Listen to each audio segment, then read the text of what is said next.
Shalom, meus amados e queridos irmãos, falamos ao vivo de Lajinha, Minas, no Centro de Cultura Bíblica Bereshit. Esse Centro de Cultura ele tem o objetivo de difundir a cultura bíblica. Por isso tem 3 instituições, Seminário Tabernáculo, Seminário Bereshit e Faculdade Bereshit.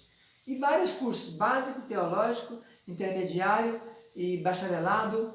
E também temos convênio aqui com a Faculdade de Ciência e Teologia do Norte do Brasil, chamado FACETEM, para você, se quiser fazer o curso superior de teologia ou de administração e pedagogia. Nós somos aqui um subpolo dessa faculdade, inscrito no MEC, no Ministério da Educação e Cultura. Eu sou o pastor Ilmar, professor da Rede Estadual de Ensino de Minas Gerais, professor nas cadeiras de Sociologia e Geografia. Já lecionei História, Filosofia, Ensino Religioso, temos vários cursos superiores e muitas pós-graduações, mas ainda nada sei. Quanto mais eu estudo, menos sei. Estamos nós aqui de Lajinha, Minas Gerais, desde 92, aprendendo e estudando. Nossa aula aqui é no bloco 4 do curso de Teologia, é a aula de Introdução Bíblica 4. Nós estamos estudando os profetas menores. Quais são eles? Oséias, Joel, Amós e Obadias. Jonas, Miqueias, Naum, Abacuque, Sofonia, Ageu, Zacarias e Malaquias. Mais ou menos no período de 400 anos, começando no ano 800 com o profeta Joel, indo até o ano 400 com o profeta Malaquias, que seria o último, mostrando o auge e a queda do Império Assírio, e depois o auge e a queda do Império Babilônico, e depois ainda chegamos no auge e na queda do Império Medo-Persa. A aula de hoje, na aula passada, foi o profeta Amós, que era o boieiro, cultivador de sicômoros, do tempo do rei Uzias e o rei Jeroboão. Jeroboão no norte e Uzias no sul. Hoje estaremos Obadias e Jonas, 2 livrinhos pequenos, vamos fazer uma aula só.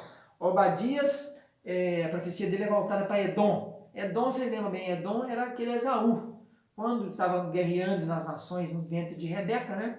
2 nações estão em guerra no teu ventre, Esaú e Jacó. E sempre guerrearam mesmo, começou guerreando dentro do ventre de Rebeca e foi guerreando até os dias atuais.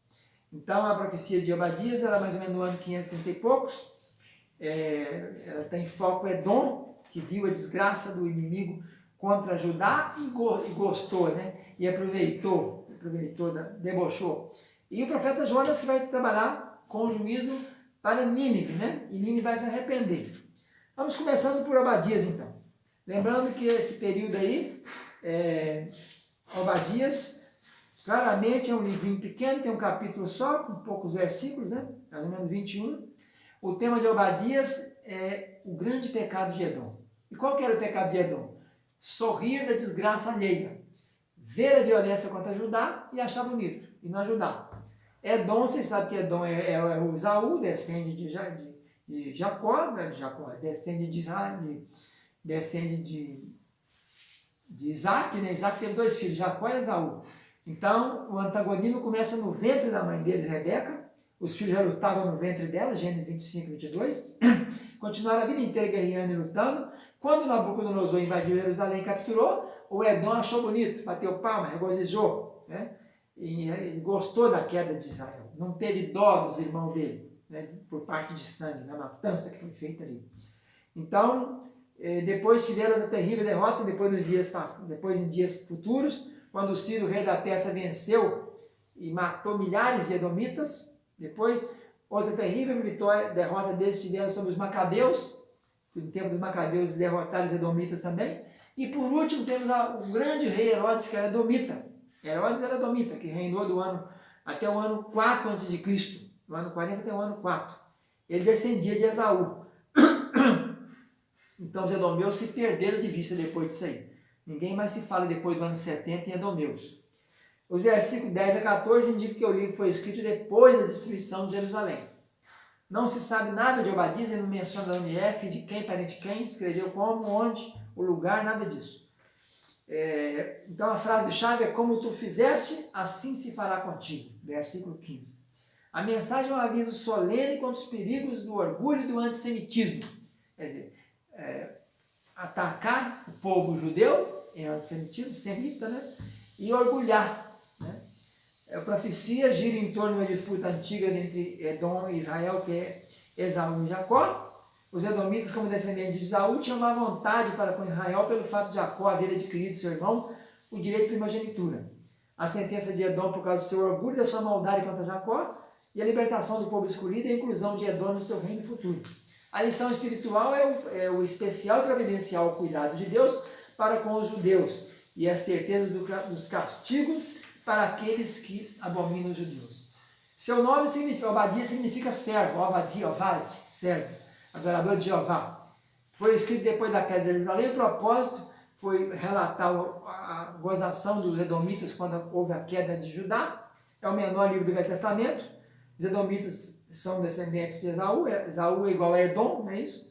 E a briga contra o Edom aí a gente vê que foi até o dia de Herodes. O livro pode ser dividido então na seguinte coisa: a humilhação de Edom, depois o crime de Edom e a sentença de Edom. Aqui tem uma coisa interessante do livro de Obadias, que no versículo 17 e 18 surgem as preliminares da vitória. Libertado, santificado, enriquecido, poderei viver a vida da plena vitória. É como se fosse uma joia preciosa do Evangelho, né? É interessante isso aí. Então vamos passar agora para Jonas. Jonas é um livro mais histórico do que profético, né? O livro conta a história dele, nos seus 4 capítulos, né? Mais ou menos aí nesse ano 760, mais ou menos por aí. A palavra Ioná quer dizer pomba. O livro é diferente de outras profecias, por não conter uma mensagem direta a Israel, sendo a mensagem do profeta dirigida aos ninivitas. Embora não mencionada diretamente, é uma grande lição desse livro, que é a lição judaica, saber que Deus é Deus, não só dos judeus, mas também dos gentios, e que é o dever do seu povo escolhido levar a mensagem, né? Jonas, um profeta que era de Gat-Efer, que é perto de Nazaré, ele era galileu, daí até aquela frase que não bate muito, né? Pode vir alguma coisa boa de Galileia? João 7,52? Pode. Né? Jonas era da Galileia, Gat-Efer, e é perto de Nazaré. Então, ele profetizou no período das 10 tribos do norte, no reinado de Jeroboão II, e ao terminar Eliseu o seu ministério, o de Jonas teve início. Logo depois de Eliseu, começa o de Jonas. Tem até uma conjectura que diz que o filho da Sunamita seria o Jonas, né? Uma tradição judaica aí. Mas não tem fundamentação bíblica não. Mas quem sabe pode ser, né? Então conta a história do arrependimento da cidade muito grande. Uma cidade aí nos 600 mil habitantes, que tinha mais de 120 mil pessoas, né? Segundo diz a história aqui, só de pessoas que tinham. Vamos ver o que diz o texto aqui, ó, em Jonas. Não terei eu dó, né? Capítulo 4 aqui, ó. Não hei de ter de compaixão, 4, versículo 11, da grande cidade de Nínive, que estão mais de 120 mil homens. Então, se tinha 120 mil homens, a conta é 1 para 5. Então, a família tinha mais ou menos 600 mil habitantes. E o próprio rei desceu do trono, vestiu saco e cinza, entrou em jejum, e até os animais jejuaram. É a única vez na história que mostra um jejum de animais, é esse aqui. E o rei desceu, pôs em pano de saco e Deus perdoou. Aí tem o famoso caso, né, da bolboreira, do que caiam, né? Que você não teve dó, você está tendo dó da bolboreira, não vou ter dó da grande cidade de Nínive. E no capítulo 2 e 3 vai contar a história dele. No capítulo 1 ele foge, né? No capítulo 2 ele passa no ventre do grande peixe. No 3 ele prega para os ninivitas. E no 4 ele pede a morte, amaldiçoou o seu dia, né? Então, é um patriotismo muito grande, né? Ele é patriota, ele não quer ir, vai para lá. Nínive nessa época era a capital do Império Assírio, era uma metrópole, né? Tinha uma circunferência de mais de 90 quilômetros de perímetro, um muro de 30 metros de altura. Imagina o que é isso? Um muro de 30 metros de altura? 30 metros é mais ou menos aí uns 5 andares, né? Diz que era tão largo que passava 3 carros de guerra, passavam em cima do muro. Então é uma fortaleza inexpugnável, né? Nínive só veio cair porque Deus derrubou, né? Devia ter mais ou menos meio milhão de habitantes. A cultura, né, era muito grande. Nínive tinha muito gado, né? Até o próprio relatório que tem que até os gados mesmo foram enjejuar, até os bois e os animais. Aí mostra a desobediência de Jonas, Deus manda ele ir para Nínive, ele vai para Tarsis, para Espanha, sai para cá, do porto de Jope ali, né, no mar Mediterrâneo. Ele tinha que passar por dentro, ir a pé para Nínive, que ficava lá em cima, ali, nas margens do rio Tigre e Eufrates, lá embaixo. Ele vai para cá, pega o navio e foge, vai para o porão, desce. E vocês sabem da história como é que foi, né? Só que os assírios, a gente fica vendo por que Jonas tinha tanta resistência contra os assírios. É porque, na verdade, os assírios eram malignos. O que eles faziam com os inimigos é de uma atrocidade terrível. O historiador menciona aqui, ó, a carnificina que eles faziam quando chegavam na cidade, eles matavam todo mundo. Os principais homens que eles pegavam, eles deitavam no chão, enquanto algum da parte dos conquistadores, está tudo escrito em monumentos, está tudo desenhado nos desenhos que se acham rupestres por aí, nas estelas, né? Naquelas plaquinhas tem os desenhos. Eles punham a mão na boca da vítima deitada e arrancavam a língua da pessoa. Outros lugares punham estaca no chão e prendia a pessoa igual um cabrito para tirar o couro, esticava as pessoas, assim, amarrava a mão para lá, o pé para cá, a mão para lá, o pé para cá, a pessoa ficava de quatro ali, esticada e vinha com a faca e arrancava o couro todinho, esfolava, né? A pessoa viva. Outra coisa que eles faziam o quê? Eles pegavam estaca e punham a estaca em pé e pelo ânus, enfiava a pessoa pelo ânus até vazar na boca e ficava a pessoa ali, tudo ficava no chão.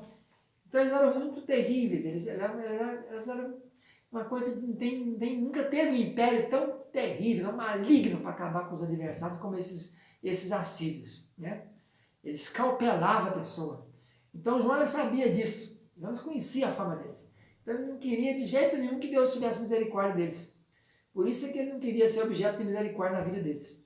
Dispõe-te, vai para a grande cidade de Nínive e clama contra ela, porque a sua malícia subiu até mim. Jonas 1:2. O cálice da iniquidade de Nínive estava cheio. Deus ia acabar, destruir, acabar com todos. Mas a gente lê que Eliseu chorou quando ficou sabendo no futuro das atrocidades que o exército assírio ia praticar contra o povo de judeu, né? Lá em 2 Reis 8, 7-13. Quando ele foi falar lá para o Ben-Hadad, o Azael, né? Que ele ia ser o futuro rei, ele falou: não vou chorar, eu sei quanto vocês vão judiar. Apesar que sírio não tem nada a ver com assírio, mas os sírios copiavam também dos assírios as atrocidades que eles faziam com os adversários dele. Isso punha um medo terrível, um temor muito grande. Todo mundo se entregava para os assírios, ninguém queria combater os assírios, né? Então, a cruzada aí entra aquela famosa história, né, que Jesus no Novo Testamento, todos os textos que ele veio citar, e ele citou o caso de Jonas, né, assim como Jonas foi tragado pelo grande peixe, assim como aconteceu, lembrar da mulher de Ló, Jesus veio autenticando todos os pontos que haviam dúvidas sobre ele no Velho Testamento. Tudo aquilo que havia dúvida dos judeus, ele pegou e bateu a chancela e disse: foi verdade, eu estava lá, eu vi. Por isso que ele cita só alguns casos, exatamente aqueles que tinham contestados, né? Que tinham dúvidas sobre ele.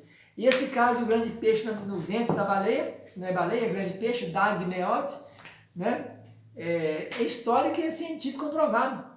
Há um animal chamado cachalote, que é o maior cetáceo que existe no mar, chega a atingir 21 metros de comprimento, por 15 toneladas de peso.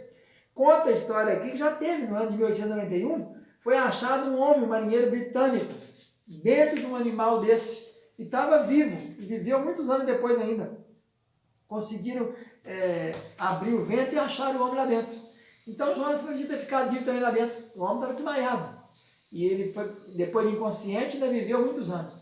Então Deus pode fazer isso sim. Alguns creem que Jonas morreu e ressuscitou. A gente não sabe se morreu ou ressuscitou, não, né? Ele diz que no Sheol eu estive até no ventre. Ele diz que foi até no Sheol, desceu até o Sheol e fez sua famosa oração de arrependimento. E o Senhor fez com que o peixe vomitasse a Jonas e ele foi então pregar em Nínive. Claro que aquela história correu naquela região inteira. Aquela história rendeu, correu. E foi importante para Deus também, porque chegando lá em Nínive, quando ele se apresentou como pregador, eles viram, os ninivitas, viram a Jonas como emissário do deus Dagon. Porque o deus da Síria era Dagon, metade peixe e metade homem. Quando eles ficaram sabendo que esse tal profeta que estava pregando lá tinha sido vomitado por um grande peixe, eles falaram: isso aí são o profeta do Dagon. E eles deram ouvido e acreditaram na palavra e se arrependeram mesmo, né? E então a Bíblia diz que todos se arrependeram no pó e na cinza. E Deus perdoou Nínive. Não foi daquela vez que ela caiu. Caiu depois de 612 na mão do rei, do pai de Nabucodonosor, chamado Nabopolassar. Então Nínive existiu realmente e eles realmente fizeram isso, né? É possível a grande cidade pagã como Nínive ter sido convidada de tal maneira pelas prestações de um obscuro pregador de Hebreus? Sim, que ele foi considerado profeta de Dagon. Era provável que o governo interviesse e publicasse um edito real ordenando jejum prolongado? Sim. Tem isso aí, a história de Esarhaddon II, ele aconteceu o mesmo caso, ele decretou jejum no reino dele. Era costume dos assírios fazer participar os animais de humilhação? Sim. Heródoto cita caso desse, Heródoto, o historiador grego, cita casos desses, de cortar cabelo e pelo de cavalo, para mostrar a humildade. Então, a história de Jonas é essa daí, né? A mensagem de Deus é o Deus do gentio, também como é o Deus do judeu. Ele é natural da Galileia, e o caráter dele é consagrado, obstinado, piedoso, valoroso, dedicado à oração, obediente, fanático e preocupado com a própria reputação. A história dele é verídica, né? O grande peixe existiu, aquela borboleira no final, que é o que tem aqui no finalzinho dele, que ele ficou bravo, né? Porque ficou contrariado, porque a borboleira tinha secado e deu sol na cabeça dele. Então é a borboleira ou o Quicaio, que é no original, né? A história de Tarso fugindo e depois tentando ir para Nínive, também verdadeira. Então nós estudamos hoje esses dois livros, um contando a história de Obadias, que é o juízo sobre Edom, e o segundo, o juízo sobre Nínive. Eles se arrependem, Deus protela a condenação nas mãos do profeta Jonas. Fica na paz, tchau, tchau.